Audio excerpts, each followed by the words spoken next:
Welcome back to the channel guys, मैं अतनु और आज हम लोग बात करेंगे कम्युनिज्म और डेमोक्रेसी को लेकर। तो दोनों में डिफरेंस क्या है? डिफरेंस यही है कि डेमोक्रेसी में आप अपना जो लीडर है वो खुद चूज कर सकते हैं। On the other hand communism में आप लीडर चूज नहीं कर सकते, वहाँ लीडर आपको जो बोलेगा वही आपको फॉलो करना पड़ेगा। ये दोनों सिस्टम अगर हम लोग बहुत अच्छी तरह से देखें तो बहुत सारा पॉजिटिव साइड है, बहुत सारा नेगेटिव साइड है, जो मैं आगे जाके आपको वीडियो में दिखाऊंगा। और उसी के साथ एक कंट्री कैसे ग्रो करता है वो आज आपको पता चल जाएगा। तो पहले बात करते हैं डेमोक्रेसी को लेके। डेमोक्रेसी में मेनली हम लोग क्या करते हैं, हम लोग अपना जो वोट है वो कास्ट करते हैं और उसके बाद हम लोग लीडर चूज करते हैं। वही लीडर आगे जाके पार्लियामेंट में अपना लीडर चूज करते हैं। उसके बाद एक पर्टिकुलर लीडर इलेक्ट होता है जो कि आगे जाके हम लोग का पीएम या फिर प्राइम मिनिस्टर कहलाता है, जो जाके on behalf of India decision जो है वो लेता है। दुनिया में 2/3 कंट्री में डेमोक्रेसी चलता है और हर कंट्री का अगर डेमोक्रेसी आप देखने जाए तो बहुत सारा कुछ चेंजेस आपको देखने को मिलेगा। ऐसा नहीं है कि डेमोक्रेसी हर जगह सेम है, मगर इंडिया का जो डेमोक्रेसी है वो बहुत ही अच्छा है compare to different other countries. Democracy का सबसे अच्छा चीज है कि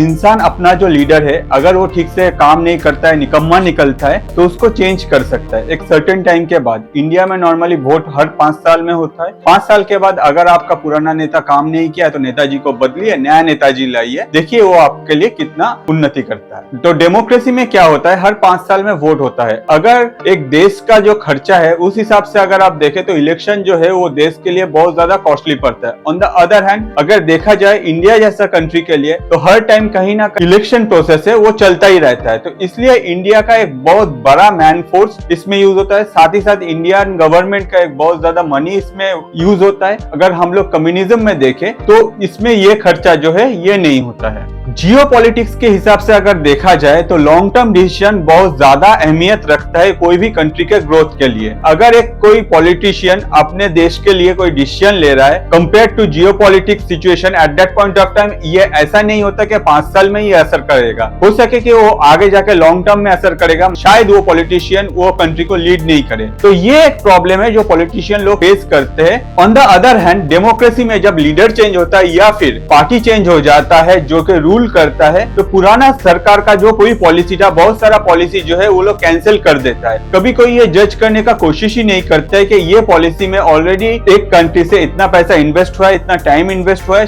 वो पॉलिसी को एक बार देखते हैं हम लोग बैठ के कि देश के लिए वो कितना जरूरी है। कोई ये सब जज नहीं करता है। जैसे ही सरकार चेंज होता है जितना भी पुराना पॉलिसी है सबको इग्नोर किया जाता है। तो इस हिसाब से अगर देखा जाए जिस नेताजी को हम लोग वोट देके लाते हैं उसको इतना श्योरिटी हम लोगों को प्रोवाइड करना चाहिए कि भाई आप अच्छा काम करो, शॉर्ट टर्म में भी करो, लॉन्ग टर्म में भी करो। अब मत सोचो कि 5 इयर्स का कोई गोल है, 5 इयर्स के बाद भी अगर आप अच्छे काम करते हो तो हम लोग आपको वोट देंगे। और आप जियो पॉलिटिक्स में कोई लॉन्ग टर्म डिसीजन अगर आपको लेना है कंट्री के अच्छाई के लिए तो आप जाके खुल के लो और इंडिया का जो नाम है वो आगे बढ़ाओ। तो जैसे मैंने आपको बोला कि 2/3 ऑफ द वर्ल्ड पॉपुलेशन जो है वो डेमोक्रेसी में जीता है, और वही डेमोक्रेसी को अगर देखा जाए तो India is the largest democracy all over the world. तो अगर आपको डेमोक्रेसी के बारे में जानना है तो वेलकम टू इंडिया, क्योंकि इंडिया का जो वाइब्रेंट डेमोक्रेसी है वो आपको दुनिया में कहीं भी और देखने को नहीं मिलेगा। On the other hand communism के अगर हम लोग बात करें और कम्युनिज्म को अगर एक लाइन में हम लोग डिस्क्राइब करना चाह रहे हैं तो हम लोग ये कोट कर सकते हैं, for each according to his ability, to each according to his needs. मतलब एक सोसाइटी जहां हर कोई अपना एबिलिटी के हिसाब से काम करेगा, अपना जो नीड्स है उस हिसाब से उसको फुलफिल किया जाएगा।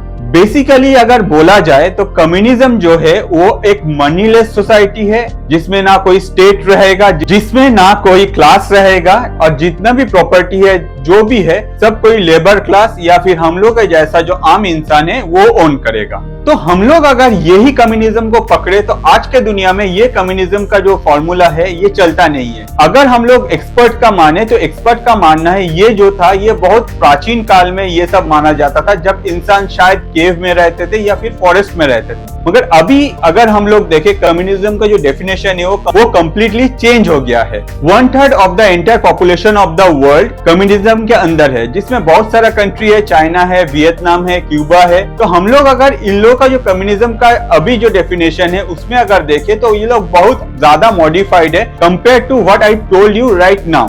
तो अपने हिसाब से हर कोई कम्युनिज्म का जो डेफिनेशन है उसको चेंज किया है। हर कोई कंट्री अपना ग्रोथ के लिए जो पॉलिसी है वो अडेप्ट किया है। Instead of rigid with the communism old definition, her country ने अपना जो अपग्रेडेशन है वो किया है और उस अपग्रेडेशन के लिए कंट्री को एक ग्रोथ भी दिखाई दिया है आगे जाके। हम लोग अगर ये जो कंट्री जो कम्युनिज्म फॉलो करते हैं उन लोगों को देखें तो हम लोग देखते हैं कि वहां का जो नॉर्मल पीपल है उन लोगों के पास कोई वोट देने का अधिकार नहीं है। They can't choose their leader, there is only a single party. उसमें जो लीडर है वो हमेशा टेक डिसीजन लेता है और उस हिसाब से कंट्री जो है उसको फॉलो करता है। यहाँ किसी के पास कोई चांसेस नहीं है कि कोई अलग या फिर लीडर को चूज करने के लिए। यहाँ किसी के पास कोई ऑप्शंस नहीं है जो लीडर को चेंज करने के लिए या फिर लीडर का जो डिसीजन है उसके अगेंस्ट में जाने के लिए। अब बात करते हैं कि भाई कम्युनिज्म का पॉजिटिव साइड क्या है। कम्युनिज्म का बहुत सारा पॉजिटिव साइड है जिसमें एक है कि यहाँ इलेक्शन नहीं होता है। अगर कंट्री में इलेक्शन नहीं होगा तो कंट्री का बहुत सारा जो मनी है वो सेव हो जाएगा, बहुत सारा मैन पावर सेव होगा। साथ ही साथ जो टाइम इलेक्शन में लगता था वही टाइम को कंट्री अपना ग्रोथ के लिए यूज कर सकता है या फिर कंट्री रिलेटेड जो ग्रोथ प्रोजेक्ट है उसमें दे सकता है। दूसरा जो पार्ट है वो बहुत ज्यादा कॉमन है इंडिया में, आप देख ही सकते हैं कि कम्युनिस्ट पार्टी अगर कोई डिसीजन लेता है और उसके बाद वो अप्लाई करता है तो हर कोई उसे फॉलो करता है। On the other hand India में जो भी गवर्नमेंट सेंट्रल में रहता है वो अगर कुछ भी डिसीजन लेता है या फिर कुछ भी बिल लाता है, eight that point of time जो ऑपोजिशन में रहता है वो सोचता नहीं है, वो पहले ही जाके टांग अड़ा देता है। भाई इसको रोकना पड़ेगा, इसका ऑपोजिशन में है हम लोग, इसका मतलब इसका ऑपोजिट में खड़ा हो जाओ। यही कॉन्सेप्ट हर कोई फॉलो करता है। अगर चाहता तो ऑपोजिशन जो है उस बिल को पढ़ सकता था, उस बिल के अंदर में बैठ के अगर चाहे तो सेंट्रल में जो गवर्नमेंट में है उन लोगों के साथ बात कर सकता था। अगर कोई माइनर से चेंजेस है उसमें भी वर्कआउट कर सकता था ताकि वो जाके इंडिया का ग्रोथ में काम आए। मगर ऐसा नहीं होता। यहाँ ऑपोजिशन का मतलब ही हो गया कि भाई दूसरा का जो काम है उसमें टांग अड़ाओ और उसको रोक दो। तो ये अगर देखा जाए ये बहुत एक नेगेटिव चीज है जो कि कम्युनिज्म में नहीं है कि वहां आप कुछ भी अगर बिल आता है या फिर कुछ नया पॉलिसी आता है वहां ऐसे आप कोई टांग नहीं अड़ा सकते। ऐसा पॉलिसीज में जो टाइम लगता है या फिर इंस्टेंट अगर कोई पॉलिसी अप्लाई किया जाता है तो शायद कंट्री का अच्छा हो सकता था। मगर यही ऑपोजिशन के चक्कर में और यही जो विरोध है इसके चक्कर में ये जो पॉलिसीज है ये लोग डिले हो जाता है, जिसके लिए इंडिया का ग्रोथ कभी कभार बहुत ज्यादा डिले हो जाता है। On the other hand country like China जिसमें ये सिस्टम ही नहीं है, अलग सिस्टम है, लोग कोई भी पॉलिसी अगर इम्प्लीमेंट करना होता है वो लोग इंस्टेंट इम्प्लीमेंट करता है कंट्री के ग्रोथ के लिए।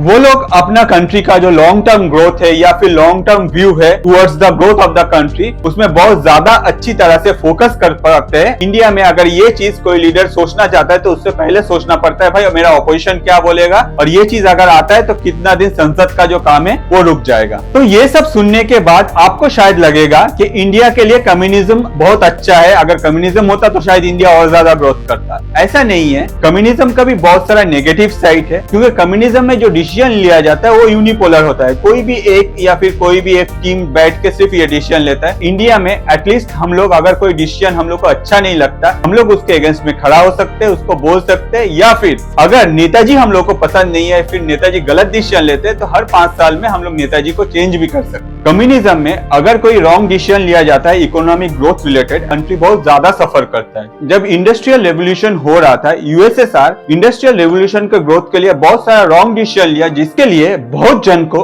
आगे जाके मरना पड़ा। चाइना में भी देखें जब इंडस्ट्रियल रेवोल्यूशन हो रहा था तब बहुत सारा गलत पॉलिसीज लिया गया था जिसके कारण चाइना में भी एक बहुत बड़ा अमाउंट ऑफ पीपल को डेथ फेस करना पड़ा। अगर डेमोक्रेसी में कोई भी लीडर कोई गलत फाइनेंशियल डिसीजन लेता है तो आगे 5 साल में हम लोग के पास एक ऑप्शन रहता है कि हम लोग उसको चेंज करें, ना कि उसके अंदर हम लोग पिस के मरे। कम्युनिज्म अगर ज्यादा रिजिड हो जाए तो डिक्टेटरशिप के तरफ चला जाता है। डेमोक्रेसी में ये ऐसा कुछ चांसेस नहीं रहता। तो आप पूछेंगे हाँ भाई ये तो सब समझ गया, मगर आप जो बोले कम्युनिज्म में इतना प्रॉब्लम है मगर चाइना में तो सेम चीज है, फिर भी कंट्री ऐसे कितने ग्रो कर रहे हैं। ऑब्वियसली चाइना में अगर हम लोग देखें 1990 से पहले चाइना में जो ग्रोथ था वो इतना नहीं था। 1990 के बाद चाइना में बहुत सारा पॉलिसीज जो है जो एफडीआई रिलेटेड है, फॉरेन डायरेक्ट इन्वेस्टमेंट रिलेटेड, वो चेंज किया गया। उसके बाद चाइना बोला कि हाँ भाई अगर आप बाहर कंट्री से हो आप आके चाइना में बिजनेस कर सकते हो, हम लोग रिजिड नहीं है, हम लोग बहुत फ्लेक्सिबल है टुवर्ड्स बिजनेस। और उसके बाद ही चाइना में बहुत सारा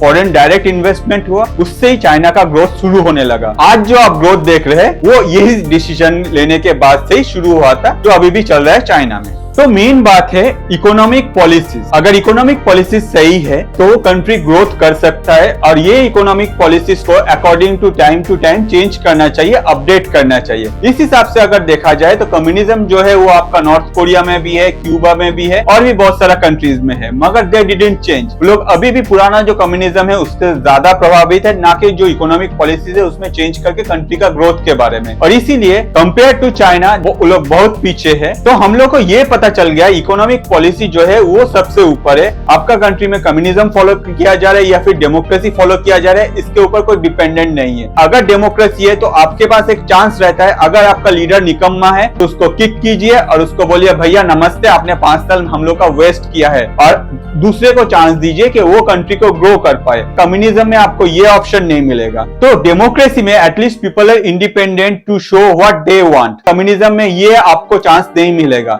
तो अगर हम लोग कम्युनिज्म और डेमोक्रेसी को कंपेयर करें तो एटलीस्ट मैं बोलूंगा कि भाई डेमोक्रेसी बहुत अच्छा है, क्योंकि इसमें हम लोग के पास चांसेस है, नॉर्मल पीपल के पास चांसेस है कि अपना जो निकम्मा लीडर है उसको सुधारो और आगे देश को बढ़ाओ। जैसे कि हम लोग देख सकते हैं 2014 के बाद इंडिया का जो ग्रोथ है वो कितना जल्दी बढ़ रहा है, क्योंकि हम लोग को एक अच्छा लीडर मिला जो कि देश को एक अच्छी राह पे ले जा रहा है। हर चीज में इंडिया का ग्रोथ हो रहा है। अगर हम लोग इंडिया का हिस्ट्री चेक करें तो देख सकते हैं कि कितना लीडर इंडिया के लिए कितना टाइम वेस्ट किया है, मगर कंट्री या फिर स्टेट का उतना कुछ ग्रोथ ही नहीं हुआ है। इंडिया में कम्युनिस्ट पार्टी जो है वो 1925 में एस्टैब्लिश किया गया था, कम्युनिस्ट पार्टी ऑफ इंडिया, और उसके बाद से यही कम्युनिस्ट पार्टी जो है बहुत सारा स्टेट में बहुत साल तक राज किया। लाइक वेस्ट बंगाल ने 34 ईयर्स। हम लोग वेस्ट बंगाल का हालत देखें, उस टाइम में इतना ग्रोथ नहीं हुआ था। आज के डेट में अगर देखा जाए तो कम्युनिस्ट पार्टी का उतना कुछ खास रुतबा नहीं रहा इंडिया में। लोकसभा या राज्यसभा में 2-2 करके सीट बचा है। जो स्टेट में ये कम्युनिस्ट पार्टी पहले रूल करता था उस स्टेट का भी ऐसा कुछ खास ग्रोथ या फिर इंडिया के जीडीपी में उतना कुछ कंट्रीब्यूशन हम लोग नहीं देख सकते